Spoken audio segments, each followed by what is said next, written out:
हाथों को जोड़ लेंगे सभी। ळमो अरिहन्ताळम् ळमो सिद्धाळम् ळमो आयरियाळम् ळमो वज्झायाळम् ळमो लोयशौवसाहोळम् जीवेमजीवमेदवम् जिणवर वसहेण जेणडिठम् देविन्दविन्दवन्दम् वन्दे तं शवदा शिरीषा। बोले आदिम तीर्थंकर श्री आदिनाथ भगवान की जय। जगत कल्याणी द्वादशांग जनवाणी माता की जय। शांति शिरोमणि आचार्य गुरुदेव श्री विद्यासागर जी महामुनिराज की जय। परम पूज्य निर्यापक श्रवण पूज्य मुनि पुंगव श्री सुधा सागर जी महाराज की जय। अढ़ाई दीपक समस्त महामुनिराजों की जय। सभी को जय जिनेन्द्र। कल हमने देखा था गाथा क्रमांक 25 एवं 26 को। कल हमने जाना था गाथा क्रमांक 25 में कि यह जो द्रव्य है वह कौन कितने प्रदेशी हैं। तो उसमें हमने जाना था कि असंख्यात प्रदेशी है कौन, जीव द्रव्य, धर्म द्रव्य और अधर्म द्रव्य, ये असंख्यात प्रदेशी हैं। आकाश द्रव्य अनंत प्रदेशी है। मुत्ते अर्थात पुद्गल द्रव्य, पुद्गल द्रव्य 3 प्रकार का है, संख्यात, असंख्यात और अनंत प्रदेशी, ठीक है। और काल द्रव्य जो है वह एक प्रदेशी है, ऐसा हमने जाना था। एक प्रश्न आया था कि जब एक प्रदेशी कोई द्रव्य है तो वह कायवान नहीं हो सकता क्योंकि काल द्रव्य एक प्रदेशी है।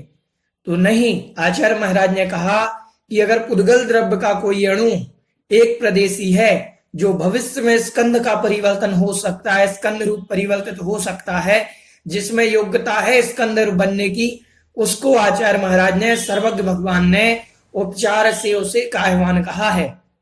ऐसा हमने कल पढ़ लिया था, ठीक है। आज हम आगे बढ़ते हैं। चलिए आगे देखते हैं कि एक प्रदेश की परिभाषा क्या है, प्रदेश किसे कहते हैं। तो आचार्य महाराज बतला रहे हैं,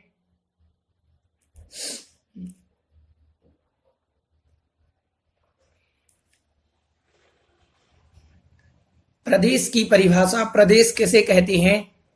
तो कह रहे हैं गाथा क्रमांक 27 निकाल लेंगे सभी। प्रदेश का स्वरूप एवं शक्ति, एक प्रदेश का स्वरूप क्या है और उसकी शक्ति क्या है, उसमें कितनी शक्ति विद्यमान होती है उस प्रदेश में। तो कह रहे हैं जावदीयम आयासम, जावदीयम आयासम अभिभागी पुग्गलाणुवट्टद्धम, अविभागी पुग्गलाणुवट्टद्धम तम खुपदेशम जानी, तम खुपदेशम जानी शव्वाणुत्थान दानरिहम, सव्वाणुत्थान दानरिहम। एक मिनट। जावदीयम आयासम अभिभागी पुग्गलाणुवट्टद्धम तम खुपदेशम जाने सव्वाणुत्थान दानरिहम। गाथा थोड़ी सी कठिन है, इसको तोड़ करके पढ़ लेते हैं एक बार। जावदीयम आयासम अभिभागी पुग्गलाणु वट्टद्धम, वट्टद्धम, वट्टद्धम तम खुपदेशम जाने सव्वाणुत्थान, सव्वाणुत्थान, सव्वाणुत्थान दान रिहम, सव्वाणु ठाण दाण रिहम। ठीक है, चलिए जो भी गाथा का उच्चारण करना चाहते हो। जी आशा जी कोटा आपको अनम्यूट कर रहे हैं। जी भैया जी। जाब दिए आयासम अविभागे पुगलानुवर्ततम तम कुम पदे से जाने तपानुठान दान रिहम। थोड़ा सा सुधार की आवश्यकता है, गाथा को एक दो बार और सुन लें आप। अर्चना जी कोटा आपको अनम्यूट कर रहे हैं। जावदियम आयासम अविभागी पुग्गलानुवठद्दम तम कुपदे समजाने सव्वाणुठाण दाणरीहम। शव्वाणुत्थान दाणरिहम, ऐसे पढ़ना है। सव्वाणुठाण दाणरीहम, रिहम, सव्वाणुठाण रिहम। हाँ चलिए ललिता जी आपको अनम्यूट कर रहे हैं। यावदीयम् आयासम् अविभागे पुग्गलानुवठं तम कुपदे समजाने सव्वानुठान दान रिहम। वट्टद्धम, वट्टद्धम वट पहले पढ़ेंगे वट्टधम वट, पहले पढ़ेंगे वाह और आधा टा। वट एक बार वट्टधम एक बार देख लें। अविभागी पुगलानुवठधम। एक मिनट देखें, थोड़ा सा बट्टद्धम सबका गड़बड़ हो रहा है, उसको हम देख लेते हैं एक बार। देखें यहां पहले पढ़ेंगे वट, आधे टा तक पढ़ेंगे वट, फिर जो नीचे टा है वो पूरा है तो टा और द, वट तद, तद तद, टा और आधा द, वट तद। देखें एक बार मैं लिख करके बता देता हूं।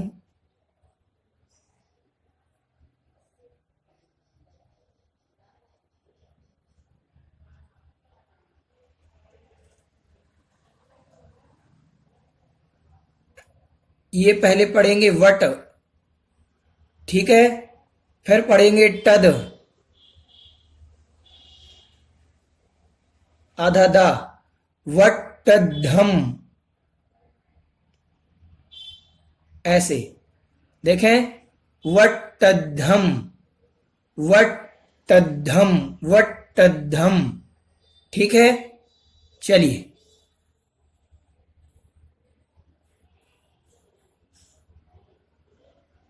आइए जो गाथा का उच्चारण करेंगे। ये चलिए एक मिनट जी, सोनाली दीदी महाराष्ट्र से आप गाथा का उच्चारण करेंगी। जावदीयम् आयासम् अविभागी पुग्गलानुवट्टद्धं तं कुपदे समजाने सव्वाणुट्ठाण दाणरिहम्। ठीक, बहुत बढ़िया। चलिए स्मिता जी साहब आपको अनम्यूट कर रहे हैं। हाँ जी हाँ जी। जावदीयम् आयासम् अविभागी पुक्कलानुवट्टद्धं तं कुपदे समजाने सव्वाणुठाण दाणरिहम। चलिए हमने गाथा का उच्चारण कर लिया, आइए अब हम गाथा का अर्थ देखते हैं।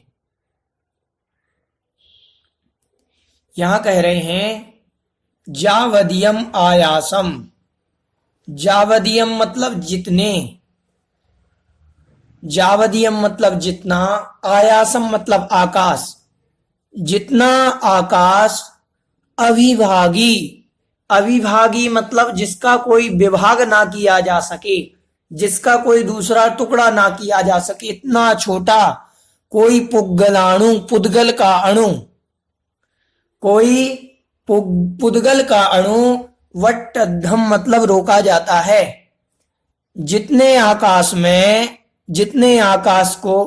आकाश में अविभागी बिना टुकड़े किए जाने वाला, जिसका अब कोई दूसरा टुकड़ा नहीं हो सकता, सबसे छोटा पुद्गलाणु, पुद्गल का कोई अणु, वट्टद्धम मतलब रोका जाता है, तम खू पदेशम जाने, उतने, तम मतलब उसको, खू मतलब निश्चित रूप से, पदेशम मतलब उस स्थान को, उतने जगह को, पदेशम जाने प्रदेश जानो। पुद्गल का अविभागी कोई अणु जिस आकाश के जितने स्थान को रोकता है, जितने स्थान को घेरता है, उसको प्रदेश जानो। पुद्गल का कोई सबसे छोटा अणु जिसका कोई दूसरा टुकड़ा ना हो सके, सबसे छोटा, उस अणु को पुद्गल के आकाश के किसी स्थान में रख दें तो वो जितना स्थान घेरेगा उस स्थान को हम क्या कहेंगे? प्रदेश कहेंगे। उतना स्थान प्रदेश जानो, वह प्रदेश हुआ। अब प्रदेश की उस स्थान की शक्ति क्या है, उस स्थान में कितनी शक्ति है? तो कह रहे हैं सव्वाणुत्थान दान रिहम। सव्व मतलब सारे, अनुष्ठान अणुओं को, ठाण मतलब स्थान, दान मतलब देने में, रिहम मतलब जो, दान रिहम मतलब समर्थ है, जो सारे अणुओं को स्थान देने में जो समर्थ है, उसे प्रदेश, उस प्रदेश में, उस आकाश के उतना छोटा जो स्थान है, एक प्रदेश है, वह प्रदेश अनंत, एक प्रदेश भी असंख्यात अनंत पुद्गल के परमाणुओं को रखने के लिए, ठहरने के लिए स्थान देने में समर्थ होता है। तो कह रहे सव्य अणुओं मतलब सब परमाणुओं को स्थान देने में समर्थ है, ऐसा जानना। ठीक है, समझ में आया? गाथा का कोई विशेष अर्थ, किसी की जिज्ञासा हो इस विषय में?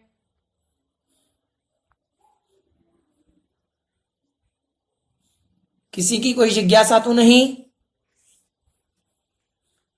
चलिए जी, ललिता जी आपको अनम्यूट कर रहे हैं जी। भैया जी ये प्रदेश वही हो गया ना, जो प्रदेश आ गया है वही प्रदेश का हाँ, वही प्रदेश की परिभाषा बतला दी यहाँ। पहले जो प्रदेश, जैसे प्रदेश की बहुप्रदेशी जैसे बोले, एक प्रदेशी वही हो गया ना। हाँ, एक प्रदेश, उसी की परिभाषा। हाँ, जो प्रदेश की बात चल रही थी कि प्रदेश कितना होना चाहिए, तो ये प्रदेश अपना होता है, उसकी परिभाषा बतलाई, उसी की परिभाषा। हाँ, अब तो ये मतलब सभी द्रव्यों के प्रदेश होते हैं, ऐसा कोई द्रव्य तो नहीं है जिसका कोई प्रदेश नहीं होता? नहीं, सभी के प्रदेश होते द्रव्यों हैं। हाँ, सभी द्रव्यों के प्रदेश होते हैं। 100 द्रव्यों के। हाँ हाँ हाँ, ठीक है भैया। स्मिता जी साहब आपको अनम्यूट कर रहे हैं। नहीं भैया, शंका नहीं है, लेकिन फिर से एक बार फिर से सिखा दो। हाँ हाँ, बतला देंगे। चलिए अलका जी आपकी कोई जिज्ञासा? भैया जी रिहम का मतलब क्या है? दान रिहम जो शब्द है ये पूरा बनता है, ये प्राकृत की व्याकरण का हमें इतना ज्ञान तो नहीं है, तो यहाँ दान रिहम मतलब देने में जो समर्थ है। ठाण दान रिहम, ठाण मतलब स्थान, दान मतलब देने में, रिहम मतलब जो समर्थ, ऐसा निकलेगा यहाँ। दान रिहम मतलब देने में जो समर्थ है, स्थान देने में जो समर्थ है, ऐसा समझना। गाथा बोले एक बार जी, बोलिए। रिहम जावदीयं मायासं अविभागी पुग्गलाणुवट्टद्धं तम खुपदे समजाने सव्वाणुत्थान दान रिहम। ठीक, यहाँ एक प्रश्न आया है कि विज्ञान में, सही है भैया जी? हाँ सही है, सही है। विज्ञान में जो अणु कहते हैं, क्या वह परमाणु कहा जा सकता है? प्रश्न है कि विज्ञान में जो जिसे अणु कहते हैं, क्या उसे हम परमाणु कह सकते हैं? बिल्कुल नहीं कह सकते। उस अणु को, सबसे छोटे अणु को, पुद्गल के अणु को विज्ञान नहीं पकड़ सकता, क्योंकि ये विज्ञान का विषय नहीं है। विज्ञान जिसको अणु कह रहा है, विज्ञान जहां तक अभी पहुंचा है जिसको अणु कह रहा है, वो तो स्कंद है, कई अणुओं से मिलकर के बना है। समझ रहे हैं आप कि विज्ञान जिसको अणु समझ रहा है, एक मिनट, क्या गड़बड़ होगी। विज्ञान जिसे अणु कहता है वह अणु नहीं है, वो तो स्कंध है, ना जाने कितने अणुओं से मिलकर के बना है। ध्यान से समझना, विज्ञान कभी अणु को नहीं पकड़ सकता, क्योंकि अणु जो है वह केवली का विषय है। अणु किसका विषय है? केवली का विषय है। ठीक है, सर्वावधि ज्ञानी मुनिराजों का विषय है अणु, उसको केवली जान सकते हैं, सर्वावधि ज्ञानी जान सकते हैं। ठीक है, चलिए, किसी की जी कस्तूरी जी साहब आपको अनम्यूट कर रहे हैं। जयेंद्र भैया जी जी जो पुद्गल का जो अणु है उसको जो जितनी जगह लगती है वो प्रदेश, हाँ, उतना स्थान प्रदेश है आकाश का। हाँ ठीक है, हाँ, समझ अब उसी साइज के सारे प्रदेश होते हैं सभी के। ठीक है, चलिए गाथा का एक बार और अर्थ देख लेते हैं।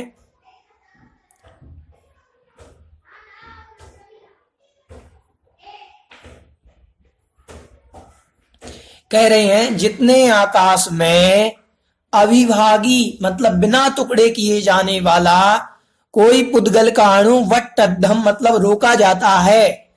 जितने आकाश में कोई अविभागी पुद्गल का अणु रोका जाता है, तम खू मतलब निश्चित रूप से, तम मतलब उसे, प्रदेशम जाने उसे प्रदेश जानना चाहिए।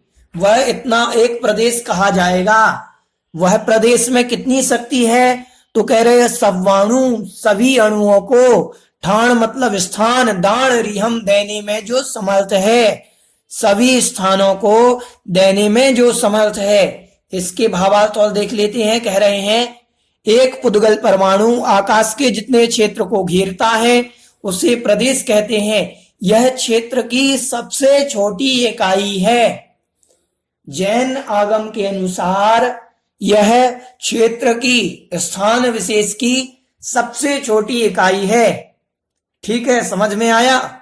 सबसे बड़ी इकाई अनंत और सबसे छोटी इकाई प्रदेश, जैन आगम के अनुसार। इनको कोई पकड़ नहीं सकता। विज्ञान कहां लगते हैं इसके सामने भाई? विज्ञान कहां पहुंचेगा? विज्ञान नहीं पहुंच सकता कभी यहां तक। ये केवलियों के विषय हैं। विज्ञान जिसको अणु कह रहा है ना, वो स्कंद है। कई स्कंदों से मिलकर के भी बना हुआ स्कंद है, वो नहीं पकड़ सकते अभी वहां तक, क्योंकि वो उनका विषय ही नहीं है। अणु इतना छोटा होता है। ठीक है, चलिए, हमारा ये जो 27 गाथाओं तक जो हमने पढ़ लिया, ये हुआ द्रव्य और छह द्रव्य पंचास्ति का अधिकार पूर्ण। सबसे पहले मैंने आपको बतलाया था जिस दिन ये प्रारंभ किया था कि आचार्य नेमिचंद्र सिद्धांति देव महाराज ने, उज्जवल गुरुदेव ने, यह ग्रंथ पहले इन्हीं 27 गाथाओं में ही लिखा था। कितनी गाथाओं में लिखा था? इन्हीं 27 गाथाओं में। यहां तक 6 द्रव्य और पंचास्ति काय का वर्णन आया। इन 27 गाथाओं का नाम, इस ग्रंथ का नाम था द्रव्य संग्रह। इस ग्रंथ का नाम क्या था? द्रव्य संग्रह। इसके बाद द्वितीय अधिकार आदि जब उन्होंने बाद में लिखी, तो उस ग्रंथ का नाम 58 गाथाएं जब पहुंच गई, तब उस ग्रंथ का नाम हो गया बृहद द्रव्य संग्रह। क्या नाम हो गया? बृहद द्रव्य संग्रह। लेकिन प्रचलन में इस ग्रंथ का नाम द्रव्य संग्रह है और इसकी टीका का नाम बृहद द्रव्य संग्रह है। इसकी जो टीका है वह टीका, उसका नाम बृहद द्रव्य संग्रह है। ठीक है, समझ में आया? चलिए, तो ये प्रथम अधिकार 6 द्रव्य पंचास्ति का अधिकार। तो 6 द्रव्य पंचास्ति का अधिकार में हमने 6 द्रव्यों की परिभाषा पढ़ी। जीव की किस अपेक्षा से 14 गुणों को जान करके हमने जीव को जाना, पुद्गल को जाना, धर्म द्रव्य को जाना, अधर्म द्रव्य को जाना, काल द्रव्य को जाना, जीव, पुद्गल, धर्म, अधर्म, आकाश द्रव्य को जाना। ये हमने 6 द्रव्य को जाना। अब 6 द्रव्यों में हमने 5 अस्तिकाय जाने। अब ये 5 अस्तिकाय क्यों है? तो ये परिभाषाएं भी हमने जानी कि अस्तिकाय क्यों है, कायवान क्यों है, अस्तिकाय क्यों है, तो ये हमने जाना। और प्रदेश जाना, प्रदेश की परिभाषा क्या होती है। इस प्रकार से हमने प्रथम अधिकार में 27 गाथाएं पढ़ी, ये 6 द्रव्य पंचास्ति का अधिकार हुआ। इस संबंधी किसी की कोई जिज्ञासा हो तो वह हैंड रेज करें। जी सोनाली दीदी महाराष्ट्र आपको अनम्यूट कर रहे हैं जी। भैया जी, यहाँ पे जो प्रदेश की परिभाषा दी है तो उसमें क्या कहा है?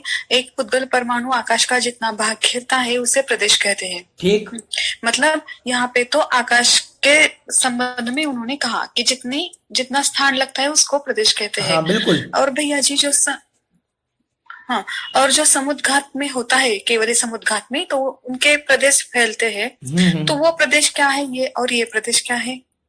देखो अभी प्रदेश आत्मा में, हमारी आत्मा में असंख्यात प्रदेश हैं। कितने प्रदेश हैं? असंख्यात। संकोच गुण के कारण वे इस शरीर में समाहित हैं। ठीक है।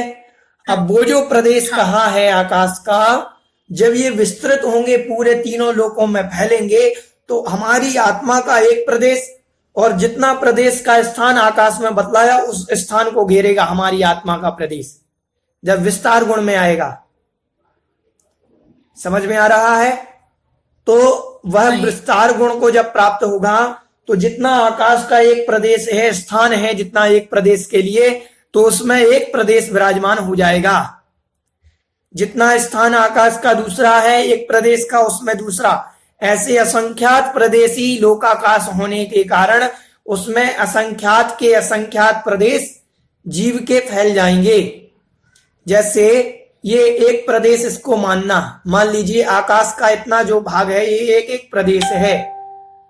अभी आत्मा के प्रदेश छोटे थे, संकुचित थे, संकोच विस्तार अपन ने पढ़ा था वहां पर गाथा में कि जिसमें संकोच और विस्तार उपादवेहिम संयुक्ता, वो नहीं, ये नहीं है वहां गाथा में, वहां संकोच विस्तार गुण आया था।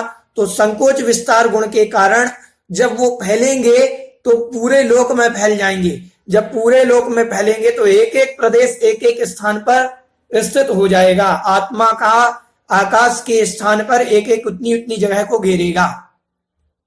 समझ में आया?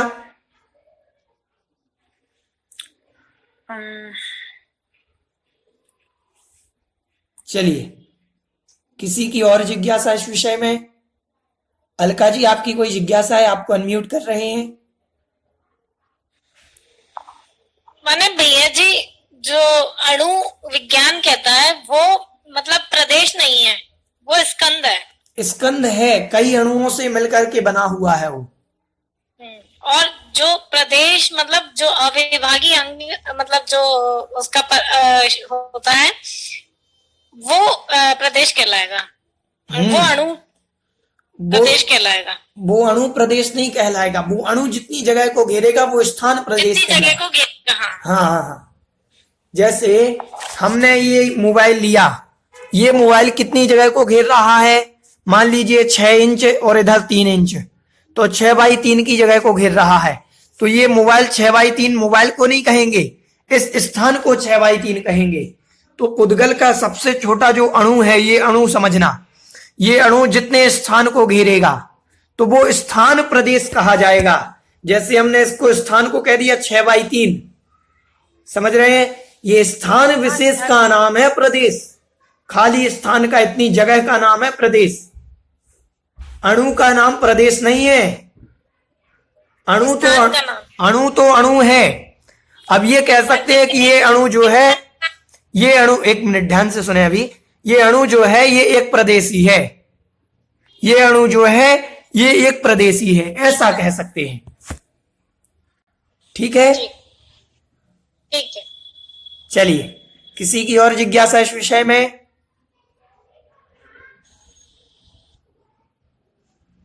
चलिए, आज हमने समझा 27 गाथाओं के माध्यम से। कल से अपन द्वितीय अधिकार शुरू करेंगे।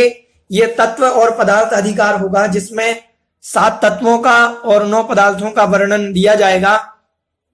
7 तत्व क्या है, 9 पदार्थ क्या है, तो उनको अपन जानेंगे।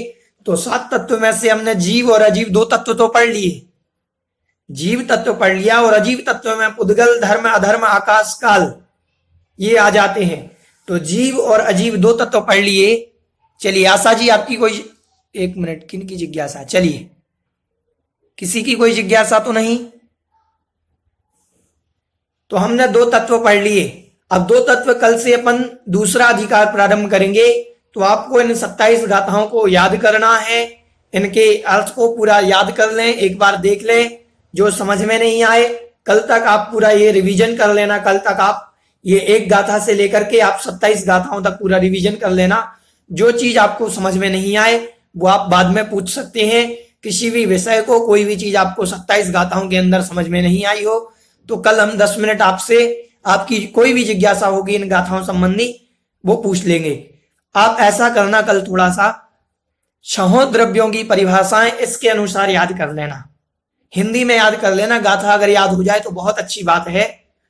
हिंदी में याद कर लेना कि धर्म द्रव्य की परिभाषा पूछेंगे हम, तो आप बतला देना कि धर्म द्रव्य जो गति में परिणत पुद्गल और जीव को चलने में सहायक होता है उसे धर्म द्रव्य कहते हैं। इस प्रकार से आप याद कर सकते हैं। चलिए आशा जी, आपकी कोई जिज्ञासा है? जी ये मैं कह रही हूँ, आप गाथा सुनो, आप कल गाथा सुनो आप हमसे सबसे। तो गाथा अभी देखो, गाथा का हम गाथा याद करने देंगे आप लोगों को। चलो, आपको पिछली बार हमने 5 गाथाएं याद कराई थी, तो आप 10 गाथाएं कर लेना। आगे से 10 गाथाएं याद कर लेना। हम कोई भी गाथा का नंबर बोलेंगे आपको वो सुनानी पड़ेगी। तो 5 गाथाएं आपने पिछली बार याद की थी, इस बार 10 गाथाएं कर लेना, 1 से लेकर के 10 तक। ऐसा नहीं कि 5 पढ़ ली और ये 5 रह जा, नहीं, 1 से 10 तक कोई भी पूछ सकते हैं। 8वीं पूछना भैया। हाँ, वो हमारे हिसाब से हम पूछ लेंगे, हमें क्या पूछना है क्या नहीं पूछना है वो हम अपने हिसाब से पूछ लेंगे। तो आप 10 गाथा याद कर लेना। चलिए रितिका जी गोयल, आपकी कोई जिज्ञासा है? भैया जी, ये जो आकाश द्रव्य होता है, जी, आकाश द्रव्य होता है, उसके 2 भेद बताए गए हैं, लोकाकाश और अलौकाकाश जी। तो फिर पुस्तक में आगे दिया हुआ है कि धर्म, अधर्म और आकाश के तीनों द्रव्य एक ही है, इनके हिस्से या भेद नहीं होते। तो इनका क्या मतलब है? इसका मतलब है कि आकाश द्रव्य है तो एक, ध्यान से सुनना, आकाश द्रव्य पूरा एक है, लेकिन जितने आकाश द्रव्य में धर्म, अधर्म, जीव, पुद्गल और काल द्रव्य रहते हैं उतने आकाश को इन्होंने लोकाकाश कह दिया। जी। है तो आकाश द्रव्य पूरा अनंत, लेकिन जितने स्थान को ये द्रव्य बाकी के घेरते हैं तो उस स्थान को इन्होंने लोकाकाश कह दिया। मान लीजिए हमने कहा कि भारत, तो भारत का नक्शा जो है हमारा वो हमारे सामने आ गया। अब भारत में हमने लगाया कि मध्य प्रदेश या राजस्थान या गुजरात या महाराष्ट्र, कोई एक प्रदेश या एक शहर लगाया, तो अपन ने कहा कि जहां गुजराती भाषा बोलने वाले लोग रहते हैं तो वो स्थान विशेष हो गया, लेकिन क्या वो भारत नहीं है? भारत तो पूरा एक है, भारत तो पूरा एक है, लेकिन उस स्थान विशेष को उन्होंने गुजरात कह दिया। ऐसे ही आकाश द्रव्य तो पूरा अनंत है, उस अनंत आकाश में जितने द्रव्य वहां रहते हैं तो उसे उन्होंने लोकाकाश कह दिया। ऐसा जानना चाहिए, ठीक है? चलिए जिनवाणी स्तुति करते हैं। बोधि समाधि परिणाम शुद्धि स्वात्मोपलब्धि शिव सौख्य सिद्धि चिंतामणिं चिंतित वस्तुदाने त्वां वन्द्यमानस्य ममस्तु देवी। 9 बार णमोकार।